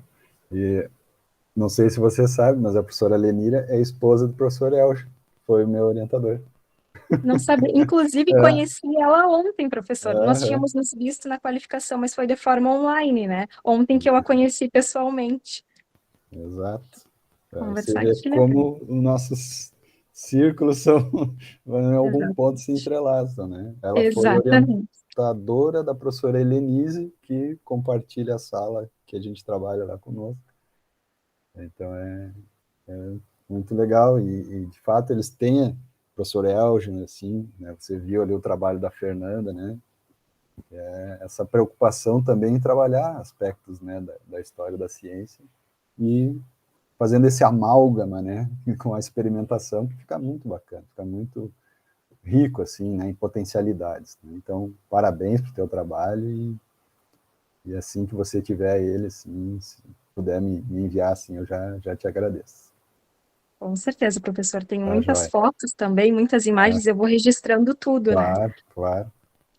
Isso, Com certeza. legal. Adoro falar sobre história da ciência. É, né? E Essas ouvir coisas também. vão, Aprendi muito com o senhor. vão rendendo, né? Vão rendendo. Então, A gente puxa um fio daqui, a ponta tá lá do outro lado, e as coisas vão rendendo. Isso é muito Na, bom. na minha apresentação da semana passada, professor, eu falei vários elementos que eu também encontrei durante a sua apresentação, até sobre a parte, né, da réplica, se a gente vai fazer fidedigna ou não, se ela vai ter um outro viés também, justamente Hum, pelos aparatos, né, da época. Então, me identifiquei em várias identificou. falas suas. Que bom que foi útil para né, contribuiu, enfim, de alguma forma. Assim. Muito bom. Você está percebendo, né, Paulo, que toda a componente está sobre você, né? Está circundando sobre você. A Helenise vai ser a nossa próxima palestrante aqui na sexta-feira seguinte. Né? Então, também você pode Se você ver. falar da Lenira, ela já vai. Exatamente. Exatamente. Então, você já pode ouvi-la, né, tendo em mente essa questão da Helenise ter sido orientada dessa professora. Qual é o nome dessa professora? É Lenira. Lenira. Lenira. Lenira, muito bem. Mas legal, legal. Esses encontros, assim, essas aproximações é o que a gente procura fazer no componente de ensino especiais 2, né, que é uma componente eletiva. Muitas vezes não conseguimos por conta de vários discentes, vários mestrandos que... Mas quando nós temos um número menor de mestrandos, a gente consegue ali identificar algumas falas, assim, que certamente são altamente contributivas para as pesquisas que os mestrandos estão desenvolvendo, né? Mas que bom que pelo que percebemos aqui, foi muito produtivo, assim, com relação a esses movimentos, assim, porque quando a gente está ouvindo alguém que tem uma afinidade com relação a nossos interesses de pesquisa, né, certamente a gente raciocina de modo diferente, a gente cria outras conexões, né, o modo pelo qual nós os termos, as explicações, os exemplos, os fundamentos que nós usamos para fundamentar nossas próprias ideias, eles se tornam mais sofisticados. Né? Isso é fabuloso, assim, né? Porque a gente faz um aparato aí, aprendizagem significativa, né? Você está ali ouvindo sobre um assunto que você tem amplo conhecimento prévio para fazer os pontos de conexão com relação a novas ideias que passam a surgir. Então, isso é muito bom, muito bacana, assim, quando a gente percebe que isso acontece. Bem, com relação à fala do Paulo, eu já conheço o assunto, conheço o Paulo há bastante tempo, né? Também sou seduzido pela questão da experimentação, a questão da história das ciências, né? Talvez num viés um pouco mais epistemológico com relação ao campo dos argumentos, das ideias, né?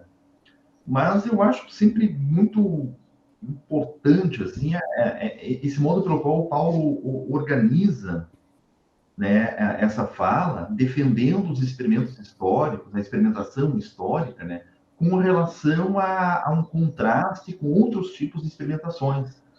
Então, tem uma justificativa assim, muito bem pontuada com relação às amplas contribuições que um experimento histórico, que muitas vezes é pouco visto, nos ambientes didáticos, né? Eu diria que muito pouco visto, mas ele pode contribuir grandemente em relação a outros tipos de experimentação, que muitas vezes estão muito na evidência, com experimentação investigativa, problematizada, que normalmente acabam ganhando maior relevância, maior aplicabilidade do que outras experimentações, né? Mas a experimentação histórica, São Paulo consegue defender muito bem essa questão, assim, quando ele fala sobre os atributos, dos tipos de experimentação, de possíveis classificações que podem ser atribuídos, né? O experimento histórico, ele certamente ali está, ele desponta como altamente contributivo a várias abordagens que pode ser feita, né? A vários atributos. Com relação às questões também de aprendizagem conceitual, procedimental, tendo em vista ali a questão de você trabalhar, colocar a mão da massa, né? Com relação a resolver problemas, perceber que algumas questões assim vão fugir um pouco do controle, alguns desafios vão surgir de maneira completamente inesperada, algumas situações assim vão estar totalmente contrárias às expectativas, e isso é as questões ali dos procedimentos que você precisa fazer para identificar o que vai ser preciso resolver de problemas, né? Então, aí temos aprendizagens procedimentais fabulosas, né? E também a questão das aprendizagens a nível de conhecimento atitudinal. É que normalmente esses trabalhos são feitos em conjunto, são feitos em grupos de alunos, em equipes, né? E você percebe que as habilidades dos alunos, elas são distintas. No próprio desenhar ali, né? Um aluno vai ter mais habilidade na questão de um desenho. O outro aluno vai ter mais habilidade na questão de uma manipulação de materiais para dar conta de fazer um corte com precisão. Outro aluno ali na criatividade, de ter uma ideia, a gente pode fazer isso, tal, como é que a gente vai fazer esse molde. Então, são questões assim que essas coisas vão ganhando corpo, né? E isso é uma aprendizagem que muitas vezes é muito pouco valorizada no ambiente da educação básica, que são as aprendizagens ali no campo do conhecimento atitudinal, né?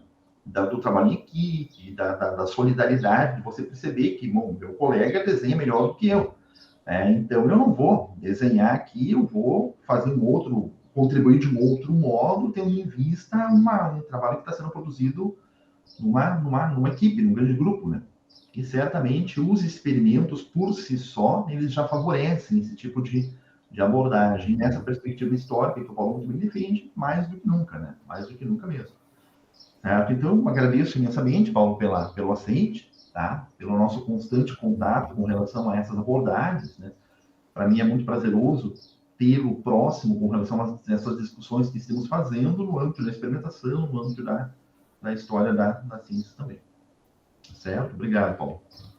Eu que agradeço o convite aí, pela oportunidade também da gente debater esse tema que é tão interessante, tão rico, e que para quem gosta, assim, é realmente uma satisfação. Obrigado. Então, ok, Paulo, obrigado então pela participação. É sempre legal ver você fazer essa apresentação, né? Cada vez está um pouquinho diferente, né? Que eu estou observando. E dessa vez você trouxe algumas coisinhas interessantes ali de comparação, né, das diferentes abordagens. Uma coisa assim que eu vejo, eu me lembro que eu fiz o curso técnico de Química no ensino médio. Na época era o ensino médio junto com o curso técnico de Química. E a escola que eu fiz lá, ela tinha uma quantidade assim, tem ainda, né, gigantesca de laboratórios. Eu diria assim que quase metade da carga horária que a gente tinha era de atividades experimentais. Então, eu acho assim, ó, que isso aí me ajudou muito ao longo do tempo depois que eu fui para a universidade. Fez muita diferença. É claro que não é realístico a gente ter metade da carga horária experimental hoje, né? Mas lá também era em período integral, né? O colégio ele era de manhã, à tarde, e ainda no sábado de manhã tinha aula, que é o ensino médio junto com o ensino técnico, mas eu acho que hoje em dia não tem mais isso também, há muito tempo, né? Mas eu acho que é uma coisa interessante e me ajudou muito, assim, que eu posso me lembrar. E também quanto aos experimentos aqueles históricos, eu acredito assim, que é todo um aprendizado você tentar reproduzir uma coisa dessas. Não, eu sei que eu também faço experimentos, pequenos projetos, e realmente não é tão simples quanto parece quando você pega lá um material escrito. É sempre assim. Ainda mais um experimento histórico, né? Que a gente não tem todas as informações. Mesmo num projeto normal, se você pegar no papel e tentar fazer, você vai encontrar N problemas práticos. Mas esses problemas também resultam em aprendizado. Né? E acho que isso que é a parte interessante. Se a pessoa não desistir, né? Se tiver resistência para ir atrás, né? Ou se tem um professor que vai ajudando. Mas é bem, bem legal. Deixa eu trazer um outro ponto também com relação a esse gancho que a partir da fala do Paulo. Eu dei aula há muito tempo num curso técnico, né?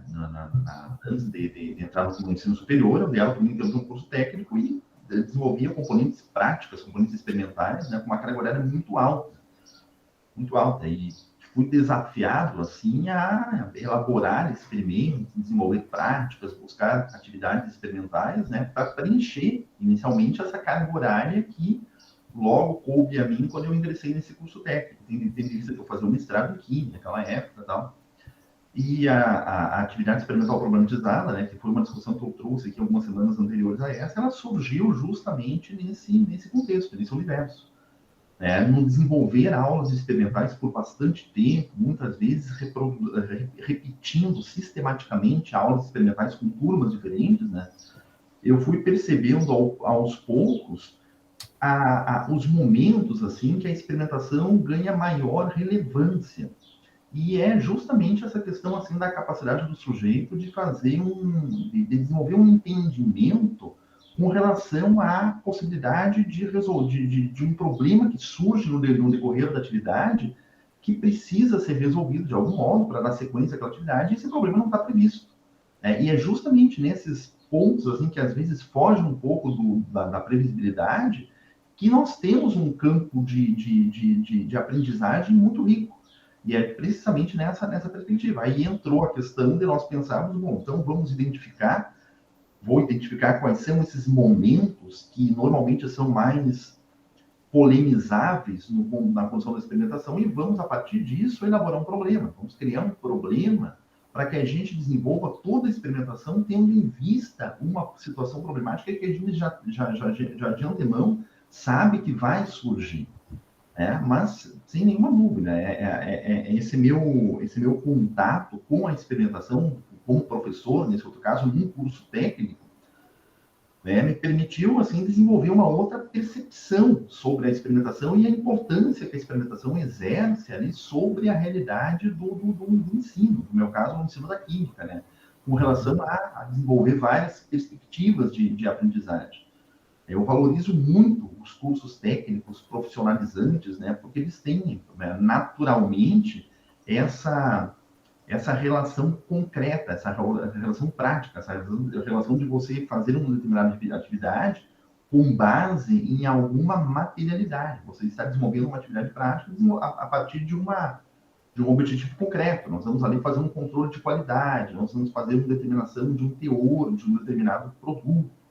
Né? Então, mesmo quando você tem essa espécie de propósito quase que algorítmico, quase que como forma de um roteiro, você ainda encontra espaços muito interessantes para que as discussões transcendam aquele objetivo, aquele propósito. E a experimentação, certamente, ela nos abre possibilidade para isso. Né? E, certamente, a experimentação, quando histórica, que é, né, quando nós somos desafiados a pensar algo a partir de um contraste histórico, de uma outra época, de uma outra cultura, de um outro povo, né? A gente aí tem um ganho ainda que potencializa o uso natural da experimentação no ambiente didático. Mas eu lembrei dessa questão, assim, quando o Paulo falou com relação ao curso técnico, que eu valorizo muito essas abordagens, assim. Esse curso técnico que eu mencionei é um técnico em química de Cruz Alta. Técnico em química de Cruz Alta, um técnico muito tradicional de Cruz Alta, que por muito tempo foi o único técnico em química de toda a região noroeste do estado, curso que atrai muitos estudantes há muitas décadas, é verdade, em torno de 40 anos tem esse curso lá. Mas tá muito bem. Eu acho que estamos muito satisfeitos por essa nossa manhã de discussões, assim, em torno dessas 2 horas de trabalho. É isso, minha gente. Tá ótimo, então. Vou, então, interromper a gravação.